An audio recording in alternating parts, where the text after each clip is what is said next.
Қанды қасапқа шақырған қызыл тіл. Деструктивті діни ағымдар интернеттің барлық сегментін жаулады. Ғаламтор олар үшін сахна. Сол сахна төріндегі псевдоуағызшылар шымылдық артындағы саяси күштердің қолсоқпары. Алпауыттардың қақтығысына дінді тамыздық етеді.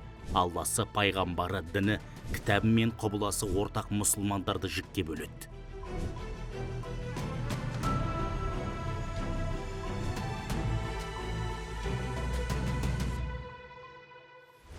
Әлеуметтік желіде қазір 10-ға жуық медиа белсенді бар.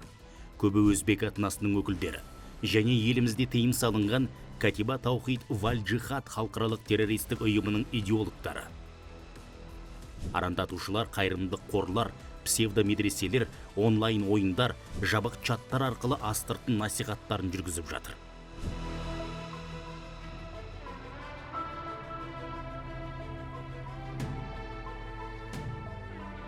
Тақия тәсілін қолданатын тәкпіршілер таухид терминін бұрмалап, тарихты тілдейді, бүлікшілерді пір етеді.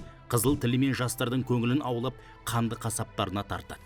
Ақиқатты меншіктеп, өздеріне қарсы шыққандарды кәпірге шығарады.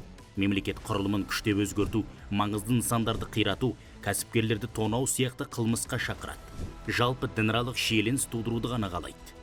Интернетті заһарын шашқан Содик Самарқандида, Абдуллох Зуфарда халықаралық іздеуде жүрген қылмыскерлер. Өзбекстан Республикасы оларды лаңкес деп таныды. Біздің де елде радикалды идеологтардың уағызын тыңдауға, таратуға, жариялауға сот шешімімен тыйым салынды.